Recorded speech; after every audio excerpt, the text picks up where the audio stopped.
Dios está muerto, dijo un filósofo, Friedrich Nietzsche. Ese hombre nació en el año 1844, pero su proclama, sus enseñanzas, influenciaron y han influenciado a muchas generaciones. De hecho, el mundo intelectual lo cita con mucha recurrencia. Ya le establecía, evidentemente, no la muerte del Dios que nosotros entendemos, sino la idea de Dios,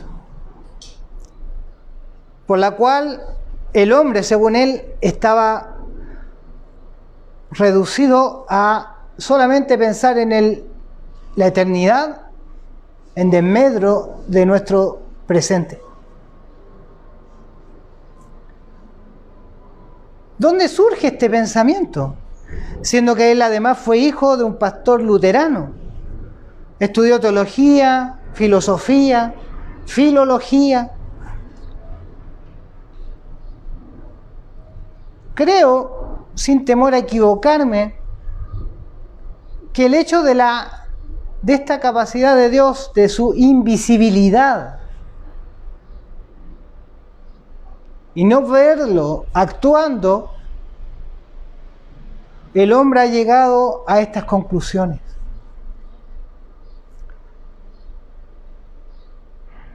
Dios no es visible al ojo humano. Por tanto, como hemos venido aprendiendo, se basa en las segundas causas, en lo que yo puedo medir, cuantificar, probar, palpar.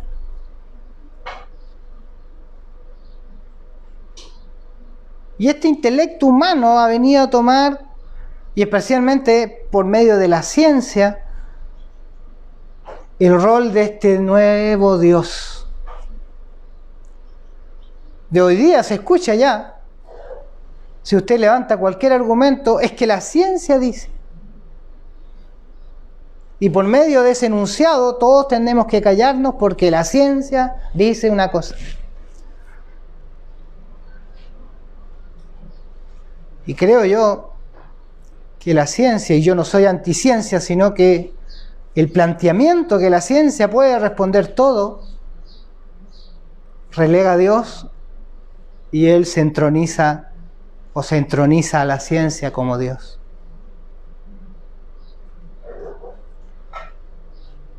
Los grandes científicos han sido creyentes. De hecho, el que diseñó el genoma humano, allá en Estados Unidos, el director, es cristiano.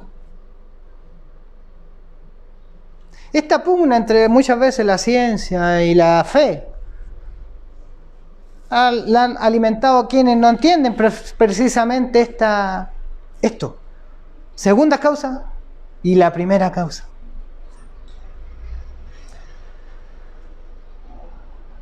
Y hoy día veremos, basado en Mateo capítulo 10, una de las cualidades divinas de Dios que más se está pasando por alto, llamada la providencia de Dios. Mateo capítulo 10, versículo 29 en adelante, dice: ¿no se venden 2 pajarillos por un cuarto? Con todo, ni uno de ellos cae a tierra sin vuestro Padre, pues aún vuestros cabellos están todos contados. Así que no temáis, más valéis vosotros que muchos pajarillos.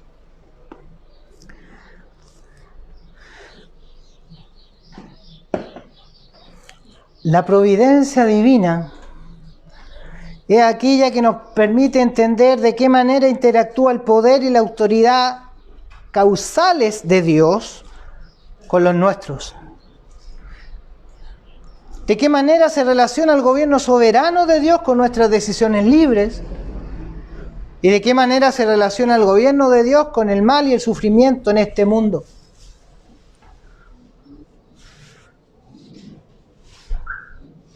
En el fondo, es cómo debemos vivir nuestra vida a la luz de la invisible mano de Dios.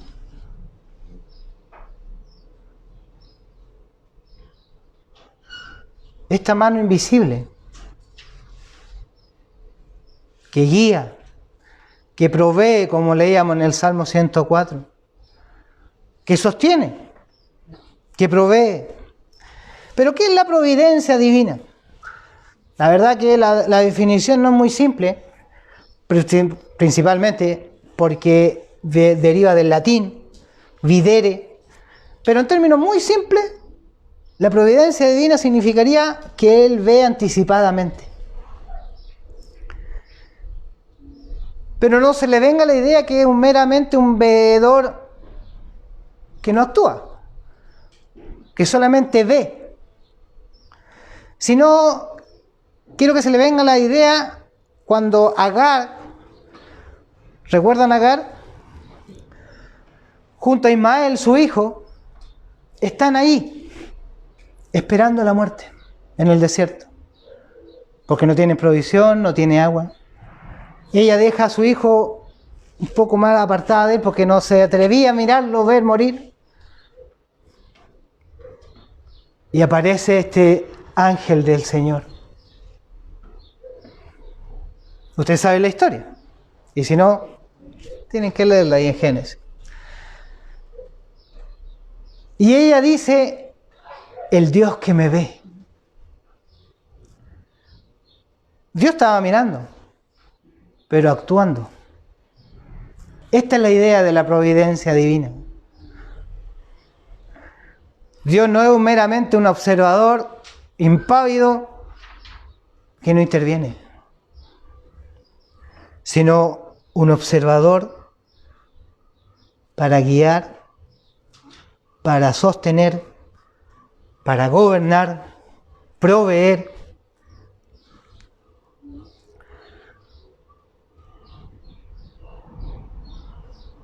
Podríamos decir lo que es que Dios y el gobierno activo de Él actuando con la creación. Que esta mano invisible de Dios está actuando y gobernando, aunque usted ni yo lo veamos.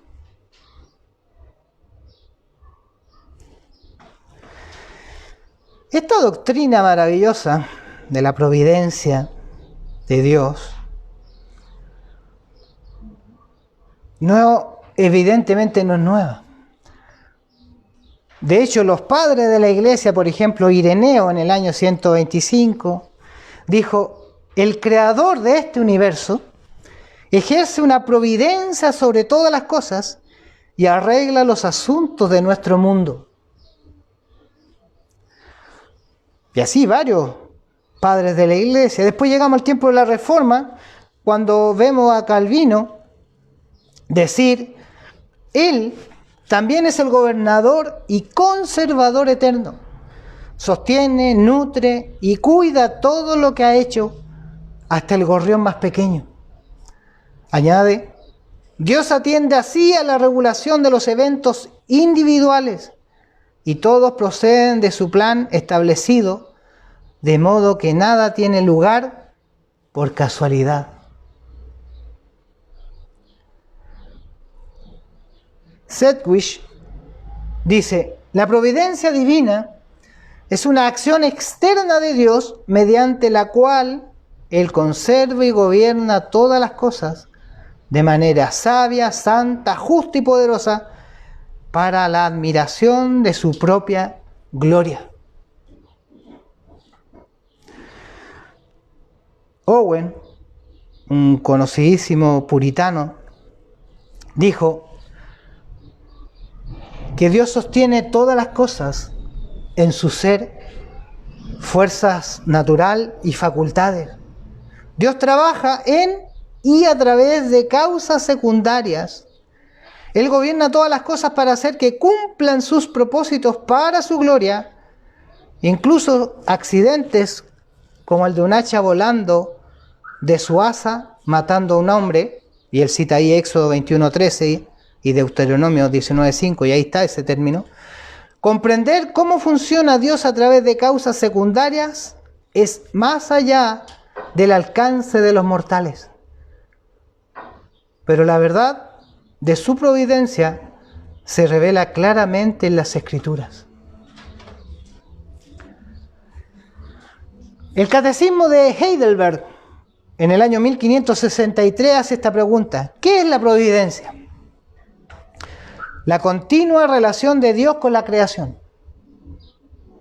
Y cuando hablo de creación, no estoy hablando solamente de la tierra, la vegetación, los animales, el mar, sino toda la creación, incluyéndonos a nosotros y los seres angelicales.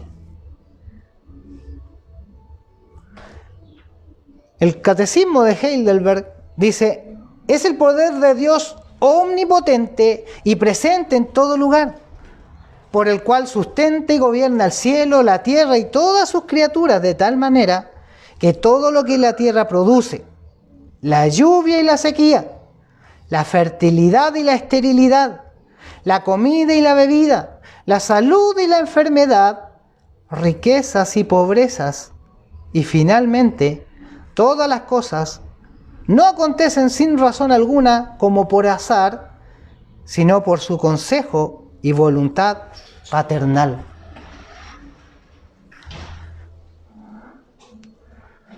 ¿Se escuchó bien lo que leí?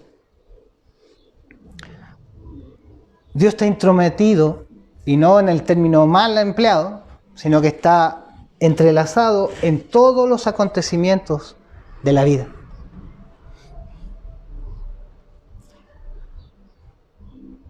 No existe la casualidad.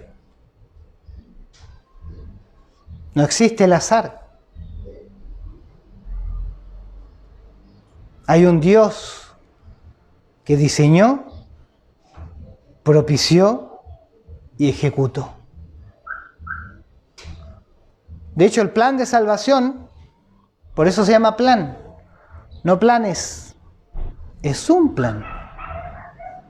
No es que Dios se le estropeó la cosa y en Génesis la trató de arreglar en el camino, como los chilenos, en el camino arreglamos la carga. No se haga esa idea con Dios.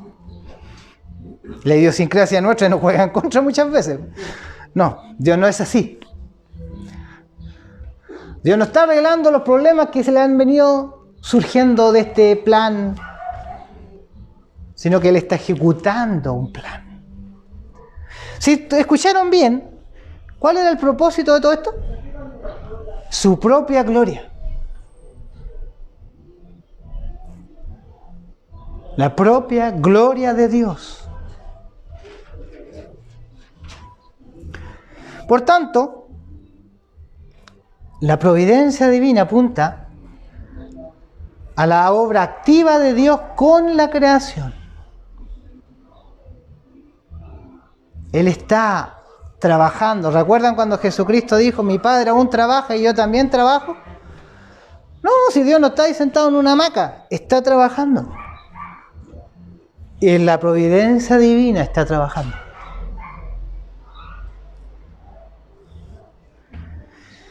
Primer punto que veremos se llama: la providencia divina sostiene la creación.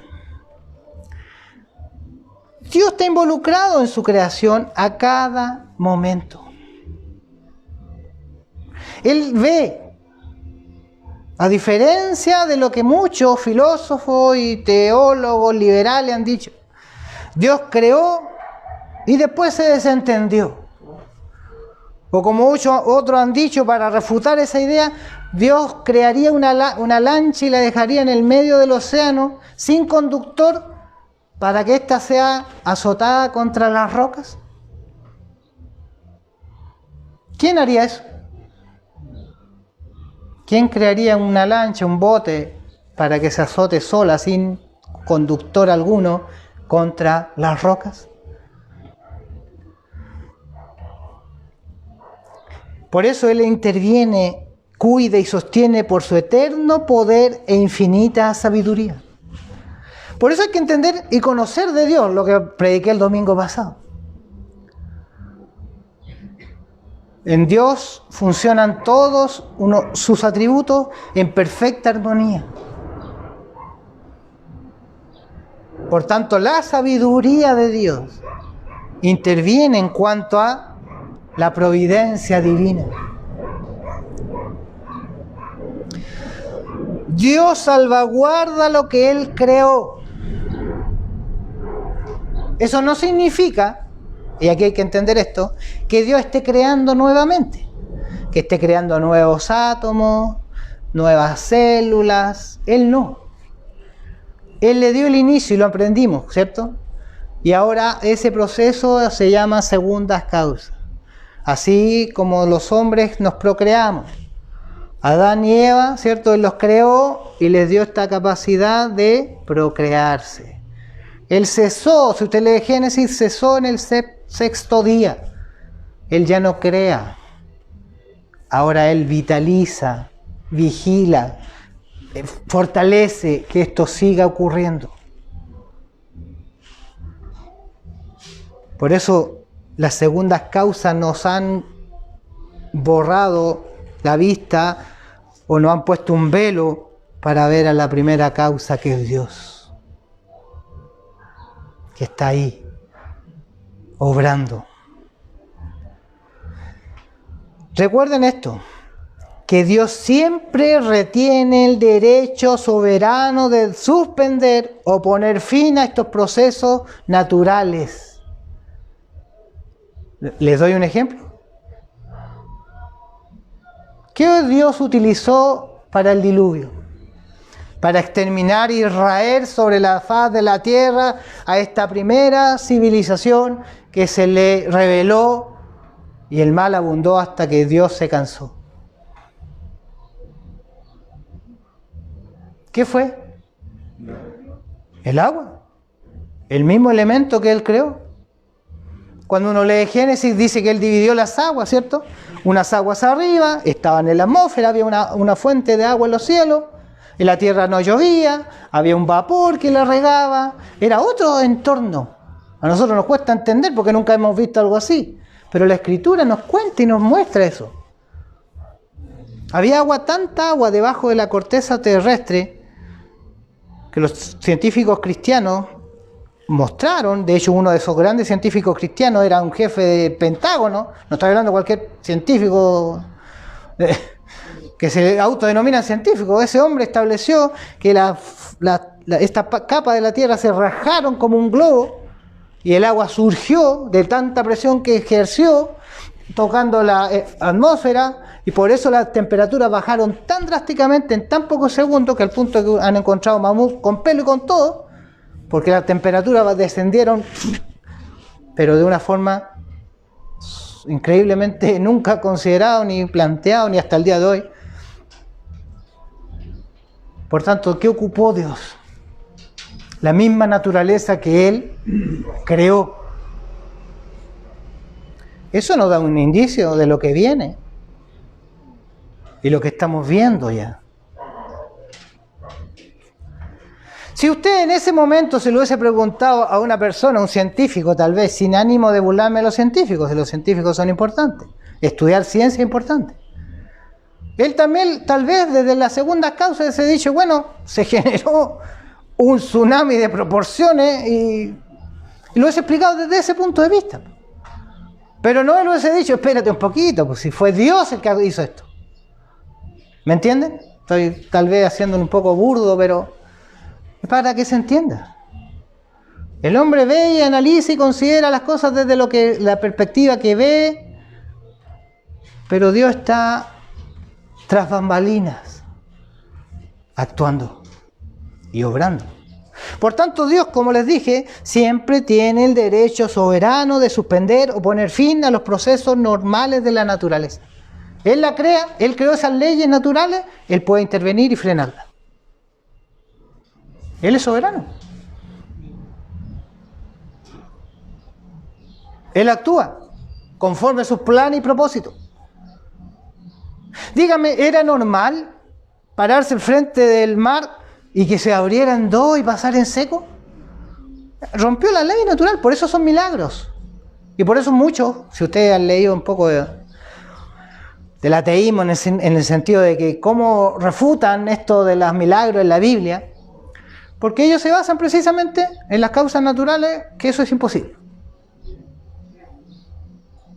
No, claro que es imposible, hasta que Dios interviene.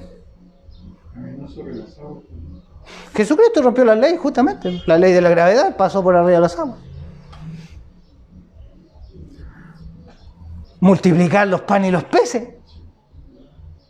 Por eso la gente, ¿qué dice? Esto es imposible, tiene que haber otra explicación.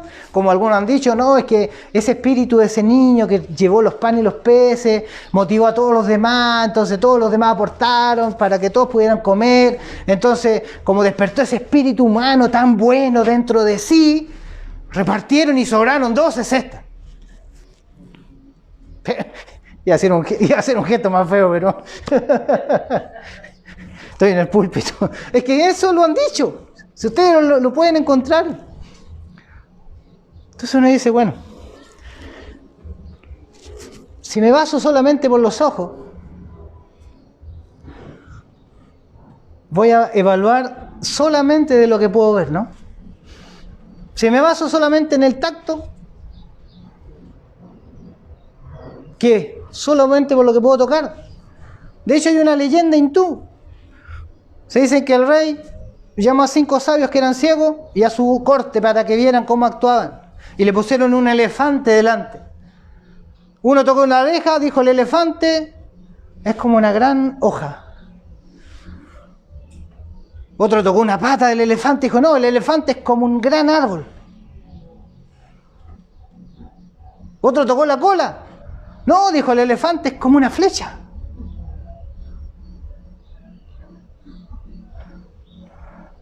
El rey le dijo a los sabios, ven, que si no se tiene la perspectiva completa, el análisis es incorrecto.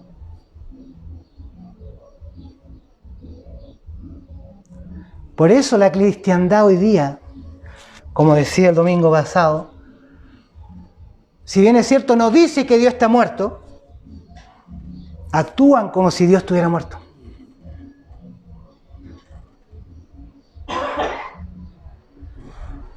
No es ese Dios trascendente, omnipotente, omnisciente, omnipresente. El Diosito de bolsillo. Ah, hoy día es domingo, tengo que sacarlo. Y de lunes a sábado,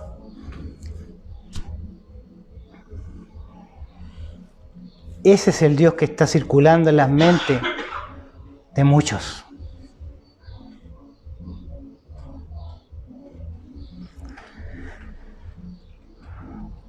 Dios mantiene y sostiene todas las cosas. A eso se llama preservación. Es el término que se emplea para decir que Dios hace que todas las cosas creadas sigan existiendo y conservando las propiedades con las cuales fueron hechas. Los que buscaron el arca de Noé, ustedes saben que hay un documental que la encontraron. ¿Y saben cuál fue el problema para detectar la madera de la roca?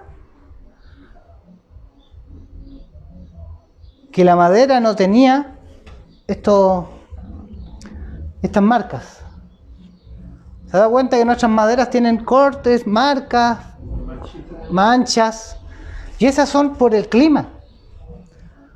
El arca de Noé se hizo con una madera que no había sido afectada por el clima. Por tanto, era uniforme, porque era otro ambiente. Entonces nuestra mente, si usted lo piensa bien, está limitada y condicionada por esta época y el conocimiento que el mundo nos ha metido en la cabeza. Querámoslo o no, ha sido permeada nuestra mente con el mundo. Y todo su planteamiento, incluso su filosofía.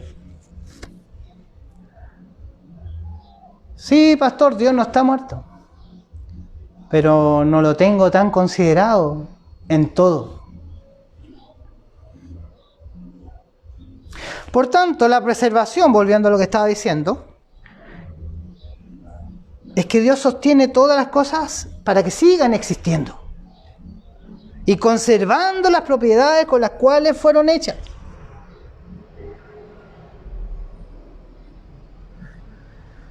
Dios preserva el agua a fin de que continúe siendo agua. A pesar de este proceso que usted conoce, ¿cierto? Se evaporan las aguas en el océano, viene arrastrada por los vientos las nubes, genera la lluvia, ¿cierto? Y el ciclo continúa. Y ahí está el agua, regando la tierra, germinando la semilla y vuelve al océano y vuelve el ciclo. Dios preserva que eso siga así. Miren Colosenses capítulo 1, versículo 15 al 17. Él es la imagen del Dios invisible. ¿A quién se refiere? A Jesucristo. El primogénito de toda la creación. Porque en Él fueron creadas todas las cosas, las que hay en los cielos, las que hay en la tierra, visibles e invisibles. Eso es que considere que hay cosas que usted ni yo vemos, pero que están ahí.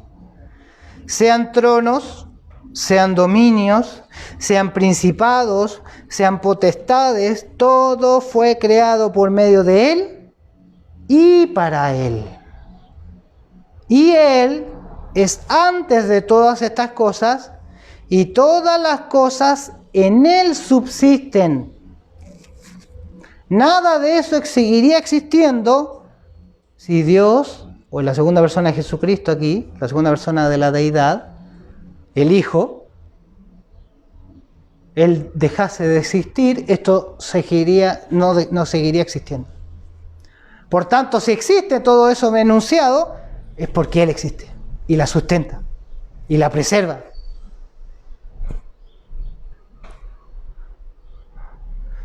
Pastor, o sea que si Dios quisiera, el diablo dejaría de existir. Por supuesto. Que Dios creó al diablo inmortal es una cosa. Que su alma, mi alma, es inmortal es otra cosa.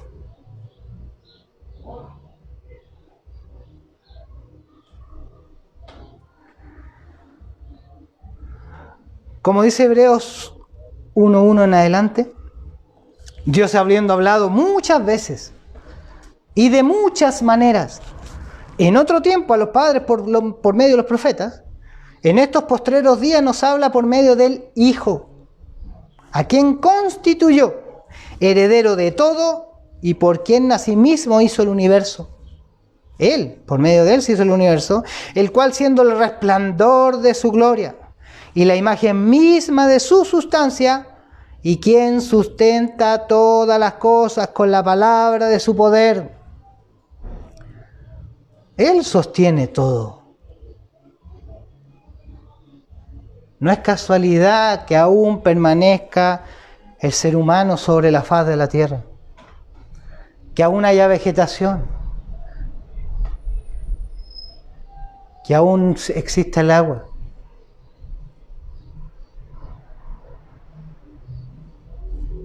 ¿Saben los que plantean esto desde el otro lado de la vereda? Los que no creen esto.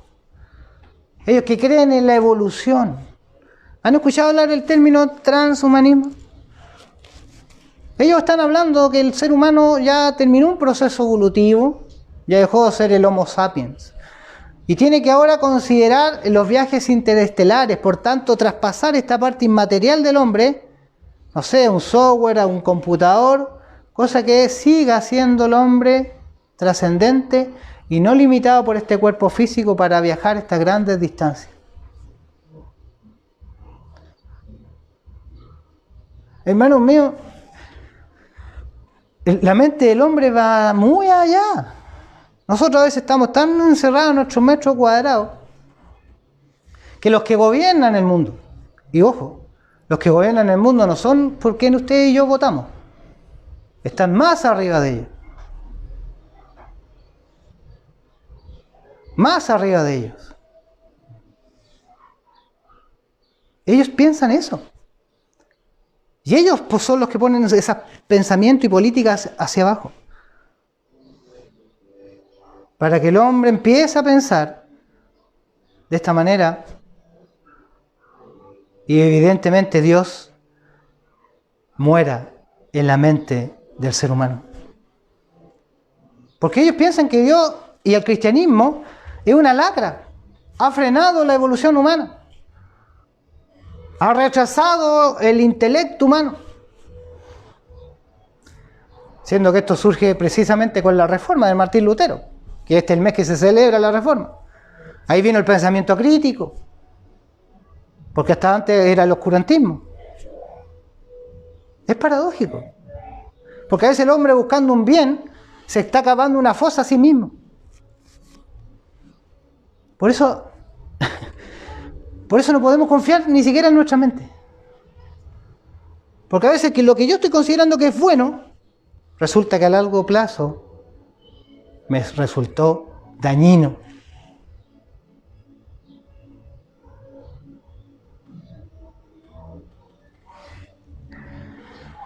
Pastor, nos está yendo al extremo. Bueno, no me crea a mí, créale a la palabra de Dios.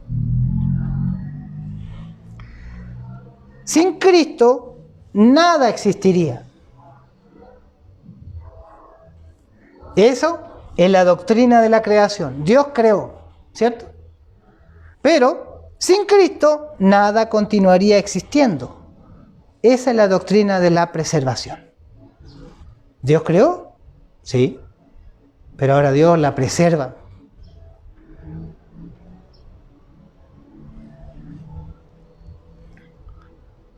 Eliú, este joven, este hombre que hablaba con Job en este libro tan impactante, donde hay pura sabiduría desde lo alto, una sabiduría sapiencial, tal vez hasta simple, pero profunda. Si él pusiese sobre el hombre su corazón y recogiese así su espíritu y su aliento, toda carne perecería juntamente y el hombre volvería al polvo. ¿Y dónde quedaría tanta arrogancia?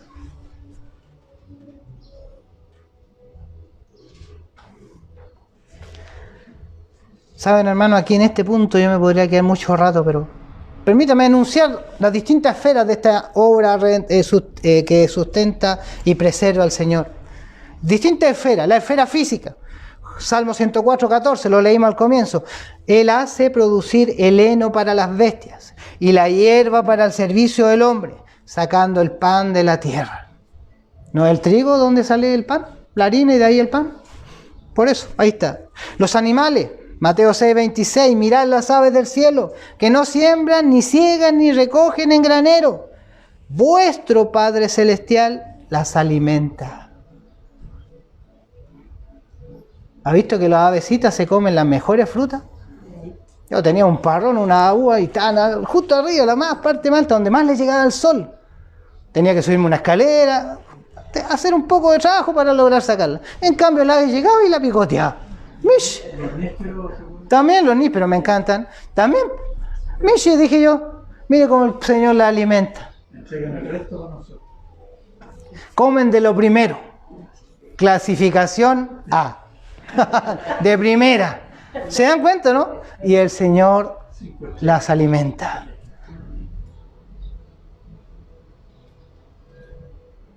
A veces comemos fruta de tercera, de segunda, y ellos de primera. Y Dios le da de lo mejor. ¿Está entendiendo? En las naciones, en el nacimiento y la vida del hombre, los éxitos y los fracasos del hombre, las cosas que parecen accidentales o sin importancia, la protección de su pueblo, la provisión para su pueblo. Por eso le digo, aquí podría estar mucho rato, pero por razón del tiempo. Dios está involucrado en cada detalle. Dijo el Señor, lo acabamos de leer, no cae un ave al suelo sin que el Padre no lo sepa. Te tropezaste, te pegaste el porrazo. Si Dios vio el ave que se cayó y lo permitió, ¿tú crees que Dios no estaba ahí?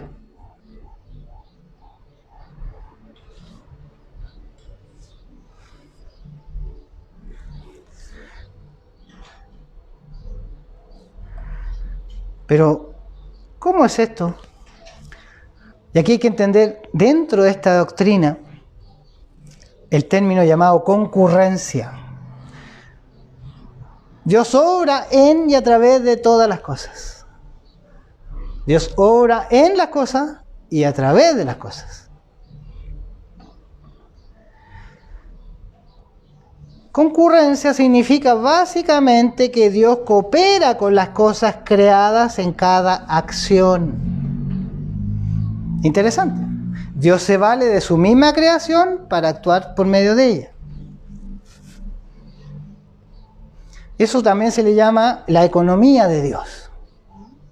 Dios está ahí, en lo que creó.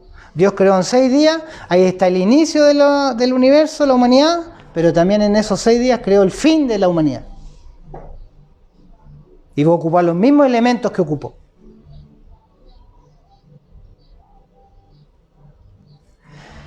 Él dirige sus propiedades distintivas para hacer que actúen como lo hacen.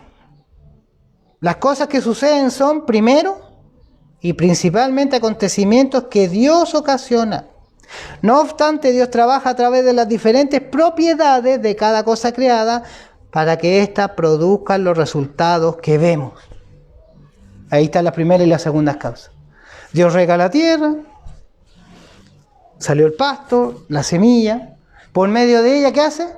Alimenta a las aves, al asno, a la ovejita, ¿cierto? Por tanto, en la creación, Él funciona. Esa es la mano invisible de Dios. La que las segundas causas pueden explicar, pero no ver la primera causa, que es Dios. Una vez explicaba yo el trabajo, cómo debería ser la concepción nuestra de nuestra función laboral, cualquiera que sea. Es como el maná. ¿Cómo eso? ¿Qué hizo el Señor con el maná? En el desierto, Dios le enviaba este maná que caía todos los días. ¿Recuerdan? ¿Qué tenían que hacer los israelitas? Levantarse todas las mañanas a buscar el maná. ¿Qué hace usted todos los días? Se levanta todas las mañanas a buscar en el trabajo su maná.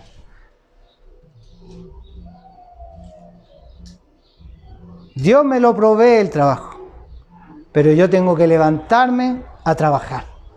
Dios proveyó el maná a Israel, pero el israelita tenía que levantarse a buscarlo y recogerlo. ¿Se entiende? Se dan cuenta que a veces hay cosas tan simples que no las percibimos, porque no las reflexionamos, no las meditamos. Falta profundidad en nuestro pensamiento muchas veces. Meditar en la Biblia no es sino es meditar en su palabra para aprender qué nos quiere mostrar Dios. Eso es lo que estamos aprendiendo. La providencia divina. Y en este punto la concurrencia, cómo Dios obra en medio de toda su creación sin que lo veamos y por medio de los mismos atributos de lo que Él creó.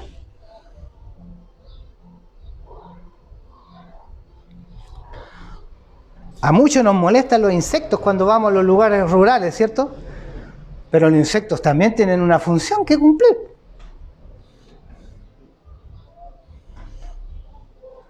Todo tiene un porqué y para qué.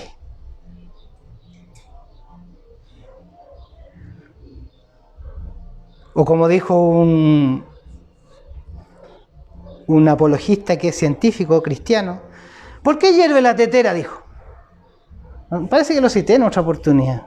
Él dijo, bueno, lo podemos explicar desde la física, ¿cierto? Que aumenta la agitación de las moléculas que la componen y estas rompen los enlaces, por tanto se convierte el agua en su estado líquido a gaseoso. Así hierve la tetera, respondió desde un punto de vista, desde la física, ¿cierto? Pero no, la tetera hierve porque me quiero tomar un café. La primera causa es que me quiero tomar el café. La segunda causa es la explicación desde la perspectiva física. ¿O usted por qué hierve la tetera? ¿O se quiere tomar un tecito, un cafecito, no? Y claro, ahí está la causa.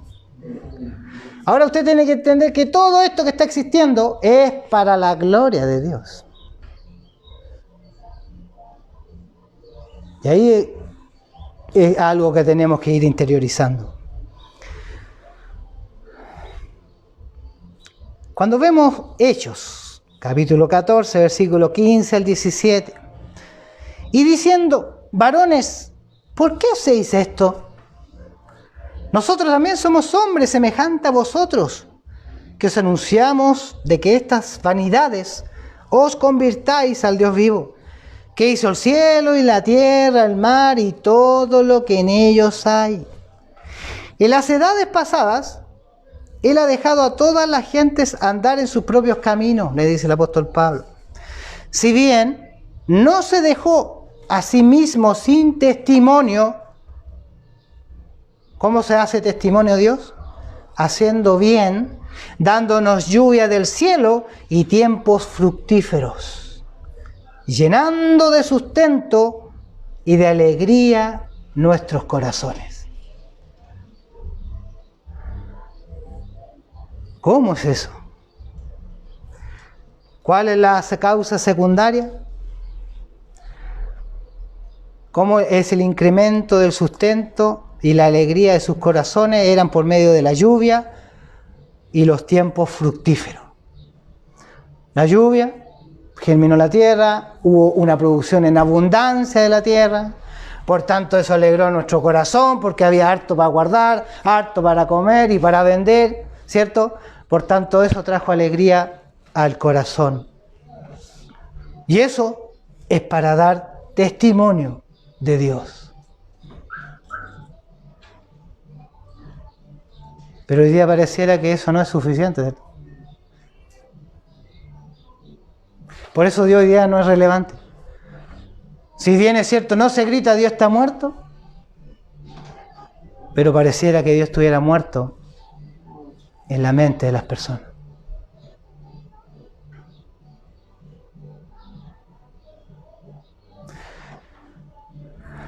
Dios sigue actuando, sigue orando.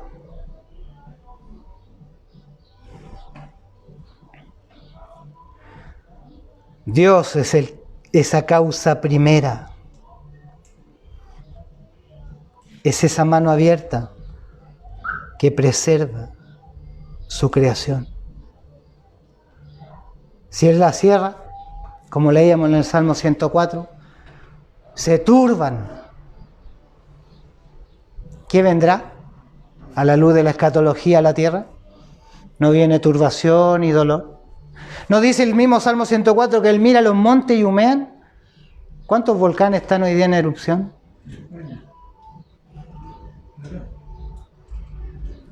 ¿Cree que es casualidad? El hombre no puede hacer nada. ¿Qué pasa si Dios cortara el agua? ¿No está habiendo sequía? Se termina todo. Sin agua no hay nada. ¿Qué pasa, como están diciendo los científicos, si se incrementa el núcleo de la Tierra? ¿Saben qué está pasando eso? Ustedes saben que el núcleo de la Tierra es mucha temperatura. ¿Qué pasa si se agranda? ¿Cuáles son los resultados para la faz, lo que está sobre la Tierra? ¿Qué pasa si los cielos son conmovidos? No soy ni profeta ni hijo de profeta, pero el próximo año van a empezar a escuchar de cosas de los cielos.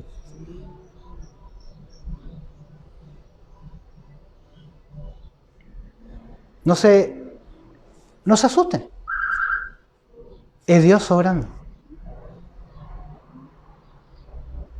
Ustedes no se atemoricen.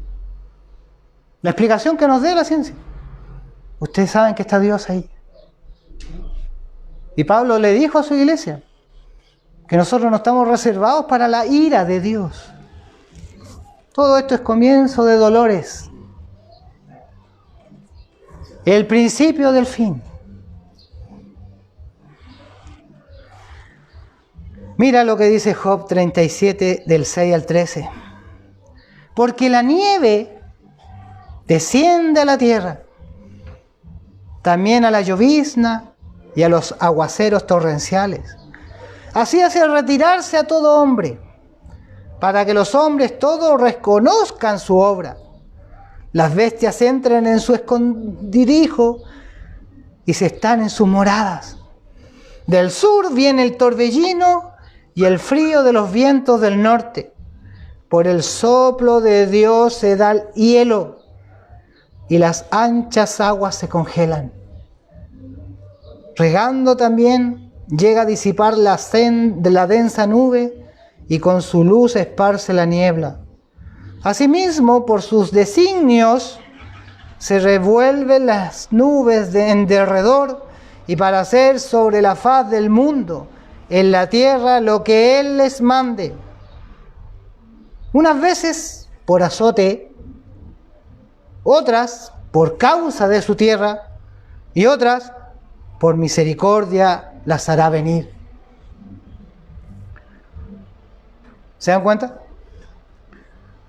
Por azote, por causa de su tierra, porque la tierra es de Dios, y otras por misericordia las hace venir.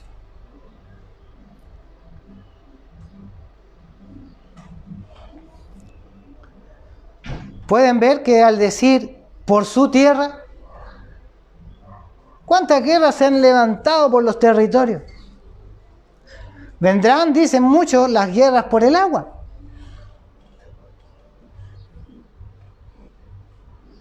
Pero la tierra es de Dios. Quiero que entienda esto. No hay un solo centímetro o milímetro cuadrado en el universo en el cual Dios no pueda decir, esto es mío. Todo es de Él. Su vida, mi vida, también es de Él.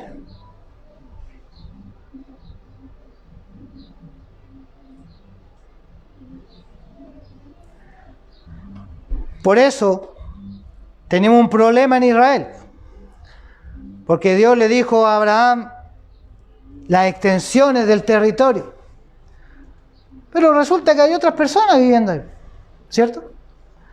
Pero la tierra es de Dios, el título de dominio es de Dios, y usted y yo cuando han dicho, oye, esta casa te falta esto, bueno, si la casa es mía, yo hago lo que quiero con ella, ¿no?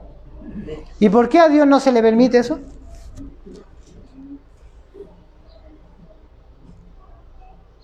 No, es que Dios no puede hacer eso. ¿Cómo va a echar a esta gente si la... ¿De quién es la tierra?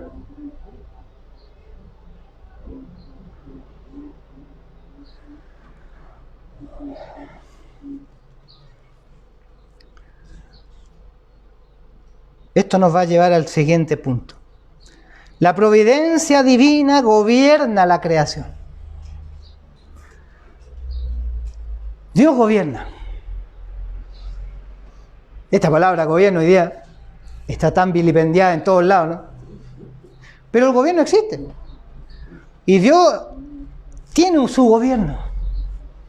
Cuando usted lee el Salmo 103, 19, dice, Jehová estableció en los cielos su trono. Y su reino domina sobre todos. Por tanto, el reino, el gobierno de Dios es un gobierno monárquico. Él es el Rey de reyes y Señor de señores. y su reino es por sobre todos los reinos. ¿Recuerdan Daniel? Cuando lo mandan a buscar para que interprete el sueño de Nabucodonosor. Y este Daniel le dice que él le interpreta el sueño del rey Nabucodonosor. Una imagen con una parte de oro, una de plata, una de bronce y otra que se entrelaza con barro. Son los grandes reinos de la tierra. Pero al final, una roca, dice, golpea esa imagen, y esa imagen que simbolizaba los reinos de la tierra vienen a ser polvo. No solamente se derrumba, se hace polvo y no viene memoria de ello. Y la roca se convierte en un monte y de ahí surge toda, y ese es Cristo sobre todos los reinos. Hermanos míos, lo que viene es glorioso. Cuando venga Cristo a la tierra viene la gloria de su presencia en medio de la humanidad. Va a recrear, no toda la tierra, porque eso es al final, pero va a hacer que la vegetación abunde. Todo va a quedar como Él quiere que quede.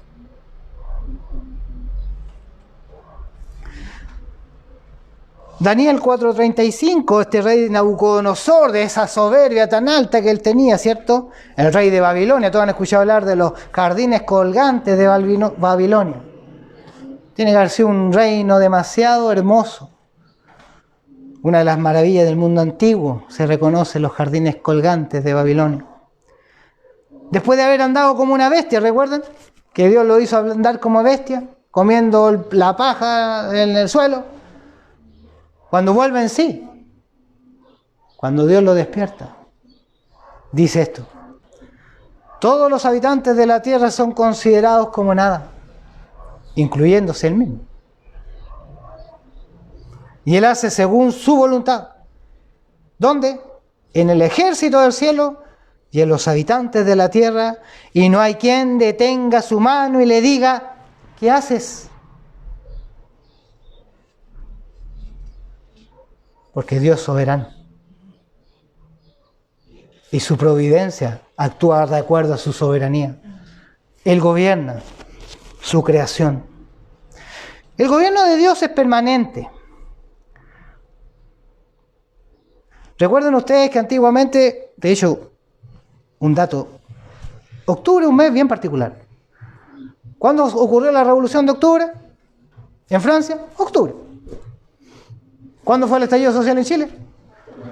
Si usted estudia algo de las grandes revoluciones contra los gobiernos y las autoridades establecidas, por lo general son en octubre.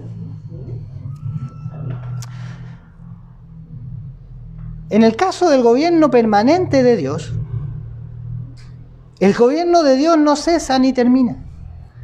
Muchos se levantan, ¿cierto? Y pueden negar la existencia de Dios. Dios no existe.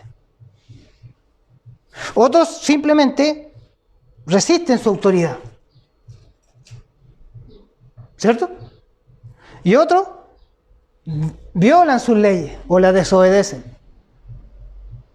Pero la permanencia del gobierno de Dios es porque el gobierno de Dios nunca será derrocado. Aunque lo nieguen, desobedezcan sus leyes, Él un día juzgará esos actos.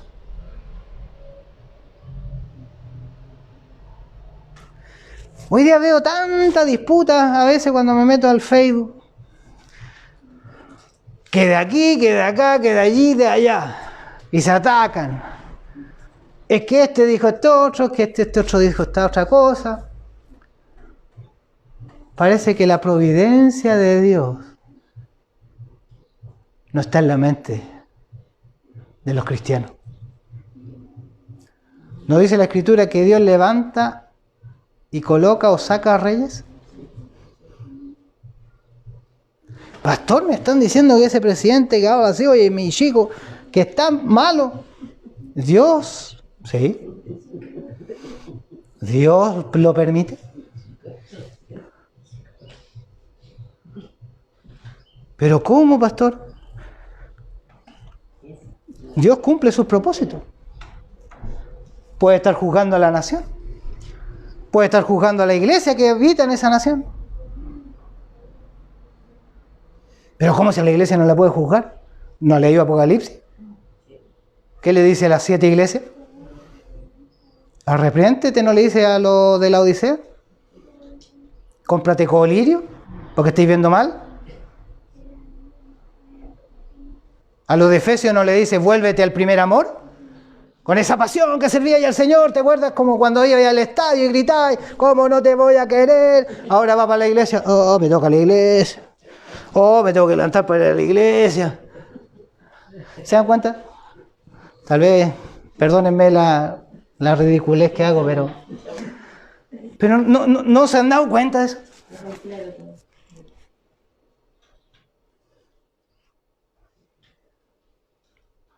Tengo que ir a la pega y voy a estar 15 minutos antes. Voy a la iglesia, llego 15 minutos después.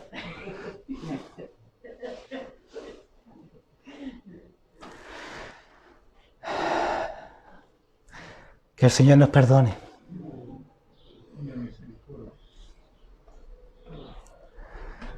El gobierno de Dios es permanente. Digan lo que digan. No creo en Dios. Bueno, cuando me vean, van a tener que creer. Y vaya que van a temblar. Y tus rodillas se van a doblar. Y tendrán que reconocer que Cristo es el Señor. ¿Para qué? Para gloria de Dios. Esa es la diferencia. Lo que me preocupa es que su iglesia no esté viviendo esto, entendiendo esto.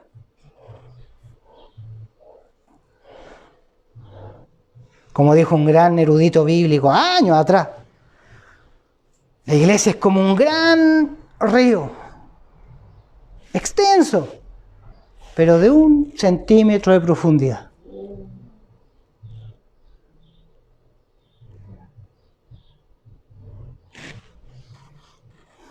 Me temo que el hombre tenía toda la razón. Que somos así, de elementales.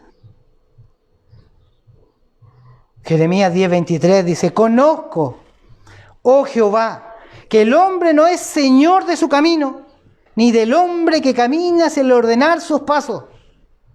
¿Pero cómo? Si yo voy para donde quiero. ¿Qué dice Proverbios 16:9? La respuesta de Jeremías. El corazón del hombre piensa su camino, mas Jehová endereza sus pasos. Dios tuvo misericordia de mí. Mis caminos eran muy lejanos a Dios. Y creía incluso que le servía.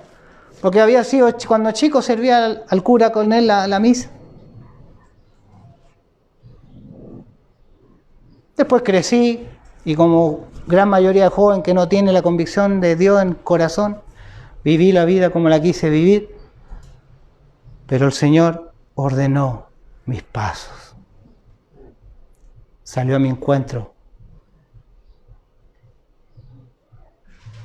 porque tuvo compasión y misericordia de mí.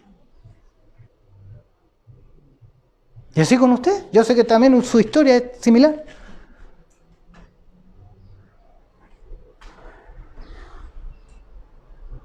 Cuando leemos el Salmo 2 y vemos que los gobiernos del mundo, la ONU, se juntan y dicen al Señor, nos quitaremos sus lazos. Vamos, lea el Salmo 2 conmigo. Oh, parece que ya me estoy pasando en el tiempo. Voy a apurarme un poquito.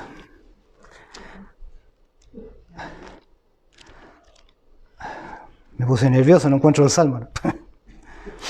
Salmo 2. Que está buena esa. Salmo 2. Dice: ¿por qué se amotinan las gentes y los pueblos piensan cosas vanas? Se levantarán los reyes de la tierra y príncipes consultarán unidos. Ahí está la ONU. Están unidas, a eso me refiero. Las organizaciones o las Naciones Unidas, ¿cierto? Contra Jehová, contra su ungido, diciendo, rompamos sus ligaduras y echemos de nosotros sus cuerdas. El que mora en los cielos se reirá. El Señor se burlará de ellos. Luego hablará a ellos en su furor y los turbará con su ira.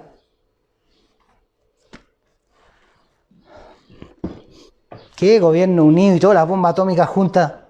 No son nada al lado del Señor. El Señor hizo el sol, hermano. Que lo acerque unos kilómetros a la Tierra, a ver qué nos va a pasar.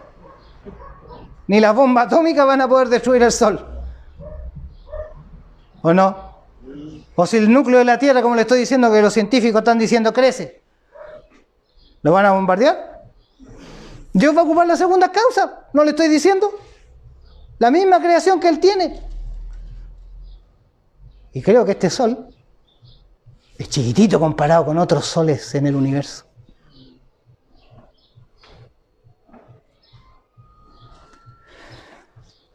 Hermanos míos, leímos el Salmo 104. Él extiende los cielos. Ahí están todos estos soles que yo le digo. Y en Apocalipsis dice que este cielo se enrollará.